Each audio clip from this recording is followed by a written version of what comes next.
네, 안녕하세요. 오늘은 아주 특별한 분을 저희 싹풀TV에 모셨습니다. 저와 같은 가연텍스 소속 윤상수 세무사님이십니다. 이분은 국세청에서 오랫동안 세무조사 분야에서 근무하시다가 최근 세무사로서 납세자의 편에서 도움을 아주 많이 주고 계시는 가연텍스 윤상수 세무사님이십니다. 반갑습니다. 예.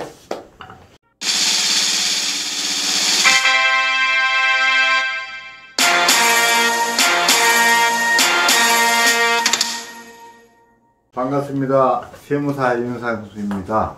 저는 국세청 38년, 국세청 조사 분야에서 15년을 근무하다가 이제 가연텍스에 합류해서 같이 세무사로 활동하고 있습니다. 네, 오늘 출연하신 분 전공 분야를 살려서 오늘은 세무조사에 대해서 오늘 낱낱이 한번 파헤쳐 보도록 하겠습니다. 자, 먼저 청장님, 세무조사 하면은 일반인들이 많이 낯선데요. 제가 알기로 세무조사 선정하는 기준이 따로 있다고 하더라고요. 세무조사 선정 기준이 어떻게 따로 있는 건가요? 예, 세무조사 기준에는 정기조사 선정과 비정기 선정으로 나눌 수 있습니다. 얼핏 들어도 정기조사는 이렇게 일정한 시기마다 이렇게 하는 것 같고, 비정기조사는 어쩌다가 한 번 이렇게 하는 것 같은데, 저도 뭐 세무사 업무를 하다 보면은 뭐 신고 자료나 이렇게 불비한 자료가 있어서 조사가 나와서 조사 수감을 하기도 하는데, 이 조사 기준이 구체적으로 어떻게 되나요? 예, 하나하나 설명드리겠습니다. 정기 선정의 경우는 최근 4년간 동일 세목의 세무조사를 받지 아니한 경우로 업종이나 규모 등 세무정보 등을 감안하여 적정성을 검증할 필요가 있는 경우, 또한 전산 시스템에 의한 무작위 추출 방식에 의하여 표본 추출 방식으로 무작위로 대상자로 선정된 경우입니다. 또한 납세자의 신고 내용에 정기적으로 성실도를 분석한 결과 세무정보와 감사 의견 등을 고려하여 불성실 혐의가 있다고 인정할 시 정기조사로 선정하고 있습니다. 그럼 청장님, 여기 보니까 전산 시스템으로 무작위로 뽑는다. 정말로 무작위로 뽑는 건가요? 계략적으로 보면 신고 성실도를 감안해서 전산 시스템에 의한 무작위 추출 방식은 제가 알기로는 약 한 90%를 무작위 추출 방식에 의하고 나머지 약 10% 정도를 수동 방식으로 보충하고 있는 걸로 알고 있습니다. 그러면 일반적으로 세무조사 나오는 거에 거의 90%가 이렇게 무작위로 뺑뺑이 돌려서 나오는 분들이라는 거죠. 예, 그렇습니다. 그러면 이렇게 무작위로 뽑는데도 어떤 기준이, 내부 지침이나 기준이 있지 않을까요? 그거는 주로 신고 성실도에 의한다고 봐야 되겠습니다. 신고 성실도, 소득률이라든지.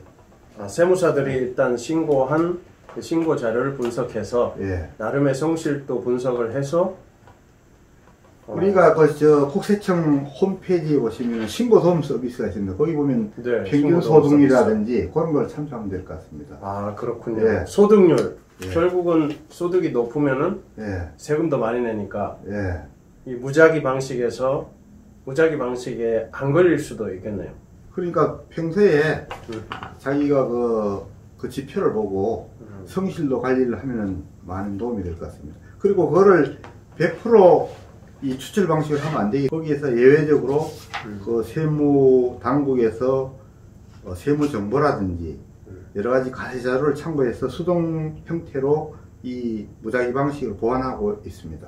아, 그렇군요. 그러니까 성실 신고를 하는 게 그나마 그래도 이 무작위 방식에 안 걸릴 수 있는 훌륭한 방법이 되겠네요. 예, 그렇습니다. 아, 그렇군요.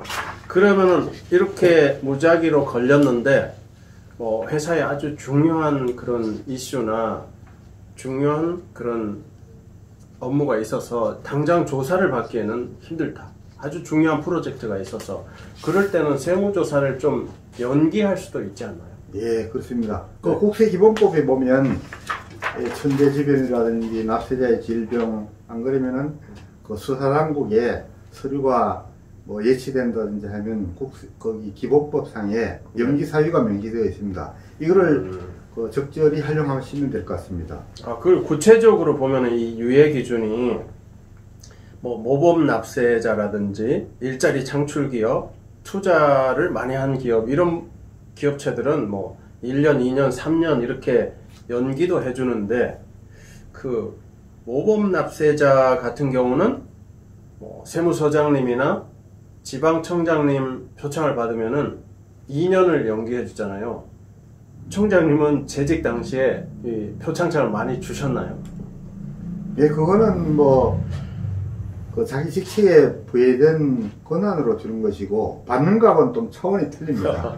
받는 거는 이 모범 납세자가 되려면은 여러 가지 조건이 까다롭기 때문에 네. 자기가 평소에 세금도 많이 내고 소득률도 좋아야 되는 걸로 알고 있습니다. 아, 그렇군요. 예. 그래도 이렇게 모범 납세자 상을 받아서 공식적으로 뭐 2년, 3년 이렇게 연기할 수 있다면은 기업 하시는 분들한테는 나름 도움이 많이 되는데요. 오늘 나오신 김에 모범 납세자 상 타려면은 요 두 가지는 꼭 해라 하고 좀 언지를 한번 해주시면 어떨까 싶습니다. 예, 모범 납세자를 하려면 일단은 그 자기 신고 소득률 관리를 해야 되고요. 또 세금도 많이 내야 되고, 예를 들면 또 범칙이라든지 또 위장세금 계산서 같은 걸 안 받아야 됩니다. 그런 네. 사항이 적출되면은 탈락됩니다. 네, 네, 탈락. 네. 그러면은 세금을 무조건 뭐 언제까지 많이 내야 된다는 그런 건 없나요?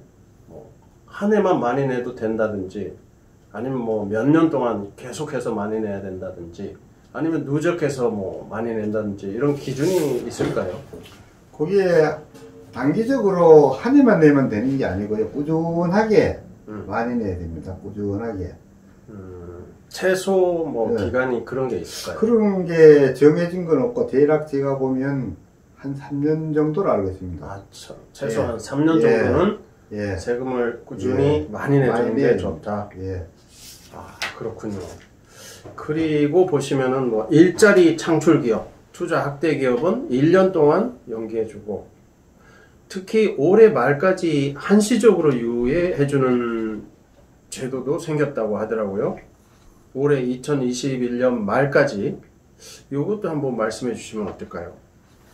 예, 일자리 창출 기업 같은 경우 일자리 창출 계획서를 서면이나 우편으로 제출하고, 그 배형이 500억 같은 경우 일자리 전년도에 비해서 일자리 창출이 2% 이상, 1,500 미만 같은 경우 4% 이상을 확대하면 1년간 세무조사를 유예해주고, 투자 확대 같은 경우도 직전 연도에 비해서 500억 미만인 경우 10%, 1,500 미만인 경우는 20%를 확대할 시에는 1년간 세무조사를 유예해주고 있습니다. 11년 말까지 한시적으로 유예하는 것은 개인은 업종에 따라 틀립니다. 도소매 업종은 6억, 제조 음식 같은 경우는 3억, 서비스업 같은 경우는 1.5억이고, 또한 여기에서 제업종이 있습니다. 고소득 전문직이라든지 임대업, 주점업 같은 경우는 원천적으로 제외가 되어 있습니다. 법인은 100억 이하입니다.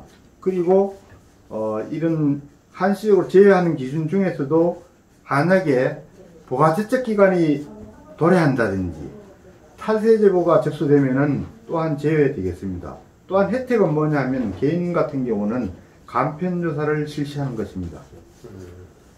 이 원천적으로 제외된다는 이 전문직이나 부동산 임대업, 주점업 등은 아예 말도 꺼내지 마라, 이런 그렇습니다. 뜻이죠? 아, 그렇군요. 정책적으로 이건 제외하고 있습니다.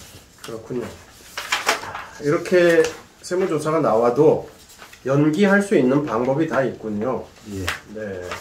그 다음에 이렇게 정기적으로 뺑뺑이 돌려서 조사하는 것 말고 비정기적으로 갑자기 조사가 들어오는 경우도 있지 않습니까? 예. 근데 전문 용어로는 네, 비정기 세무조사라고 하는데 비정기 세무조사가 선정되는 것은 일반인들이 좀 알기 어렵거든요. 그래서 이것도 좀 비정기로 선정되는 경우는 어떤 경우가 있을까요? 예, 비정기 조사를 소개해드리면 탈세 제보가 접수된다든지 또한 차명계좌를 사용하다가 또 국세당국에 신고가 된다든지 아니면 수사기관에서 수사를 하다가 이첩이 되었는데 신고 누락이 된 경우 또한 FIR 수보 자료라든지 해외 금융계좌를 사용하다가 그거를 국세청에 보니까 또 신고 누락된 경우 등 또한 무자료나 이장 가공 자료를 사용해 가지고 노출된 경우가 있습니다. 또한 그 외에 신고 내용에 명백한 혐의가 있는 자 등이 비정기 대상에 선정되고 있습니다. 그러니까 일단 성실 신고를 하고 각종 자료의 제출도 성실히 하는 게 어떻게 보면 비정기는 딱 찍히는 거잖아요. 네. 여기서 피할 수 있는 일반적인 방법이 되겠군요. 그 탈세 제보가 들어가면은 탈세 제보가 들어가는 경우가 가장 막강한 경우가 아닌가요? 예, 탈세 제보 같은 경우는 주변에서 예컨대 그 주변에 있는 직원이라든지 거래처 요즘은 심하게 보면 세파라치도 있습니다. 세파라치. 그래서 네. 탈세 제보가 들어온다고 해서 다 비정기 선정을 하는 것은 아니고 네. 그거를 국세당국에서 신고를 제대로 했는지 검증을 하고 난 뒤에 탈루 혐의가 명백할 때 비정기 조사를 선정하고 있습니다. 무조건 신고한다고 해서 세무조사가 바로 착수되는 게 아니고 나름 검증을 해서 예. 명확한 그 탈세 혐의가 있는 경우 조사를 하게 된다 이런 말씀인 거죠. 예.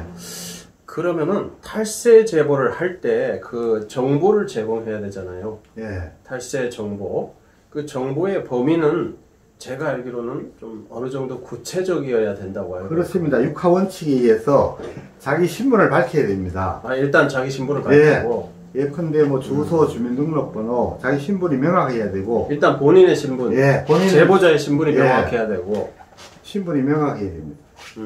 그리고 그 탈세 내용에 대해서는 어느 정도 선까지 제보를 해야 되는 건가요? 탈세 제보 내용도 구체적이어야 합니다. 그것도 구체적으로. 예컨대 뭐 계약서가 있고 그 다음에 탈루 내용이 명백해야 됩니다. 두리뭉실하게 하면은 그냥 거의 국세당국에서 그렇게 채택해서 조사할 확률이 별로 높지 않습니다. 그러니까 수치적으로 어느 정도 들어가야 된다는 거죠. 그러니까 뭐 통장 자료라든지. 그러니까 통장이라든지 안 그러면 계약서라든지. 계약서. 이런 게 구체적으로 들어가야 돼요. 공급 계약서. 금융자료라든지. 금융자료, 통장 관련된 거죠. 통장에 돈이 이렇게 들어왔는데 명백해야 그 탈루자료로 채택을 하고 그 규모에 따라서 지방채에서 조사할지 세무서에서 조사할지 분류하고 있습니다. 통장에 들어온 자금하고 부가가치세 신고라든지 이런 자료하고 비교해서 명백하게 차이가 난다든지 그런 것을 이제 명백하게 탄로했다 이렇게 보는 그거를 국세당국에서 맞춰봅니다. 일단 신고한 내용하고 대사를 해봅니다. 그리고 통장 자료만 딱 제출해도 뭐 기간별로 딱 통장 자료만 제출해도 신고 내용은 국세청이 검토할 수 있다 이런 내용이에요. 그렇죠. 제보자가 굳이 부가가치세 신고서를 제출할 필요는 없다 이런 말씀이에요. 차명계좌를 사용을 했는데 거기 입금 자료하고 신고 내용하고 얼쭉 배수관처럼 해도 얼쭉 나왔죠. 그렇군요. 이렇게 탈세 제보나 신고 불성실, 차명계좌 미사용, 해외 금융계좌 신고 누락 이런 정보 제공으로 비정기 조사에 선정이 되어도 뭐 회사 사정이 아주 딱하다든지 중요한 그런 이슈가 있을 때 이것도 또 세무조사를 연기할 수 있나요? 법인은 해당 사항이 없고요. 이거는 법인은 또 해당이 없고요. 개인의 경우에 아까 그 업종별로 도소매 6억, 제조음식 숙박 3억, 서비스 1.5억. 그 다음에 또한 제업종 아까 제가 말씀드렸는데 고소득 전문 직종이라든지 부동산 임대업, 주점업 같은 건 제외하고 이것도 2021년 12월 30일까지 한시적으로 운영을 하고 있습니다. 다만 개인 또 탈세 제보나 차명 계좌 신고 등의 경우에는 즉시 조사를 또 착수하고 있습니다. 아, 그렇군요. 개인의 경우만 연기를 해주는데 예. 딱 착수만 연기하는 것이지 연기 기간이 지나면은 그대로 조사는 예, 진행된다는 그렇습니다. 거잖아요. 예. 아, 그렇군요. 크게 실익은 없는 것 같은데 시간 벌기 같습니다. 예. 네. 그렇지만 탈세 제보나 차명 계좌 신고 등이 들어오면은 또 즉시 연기 없이 바로 착수한다 이런 말씀인 거죠. 예.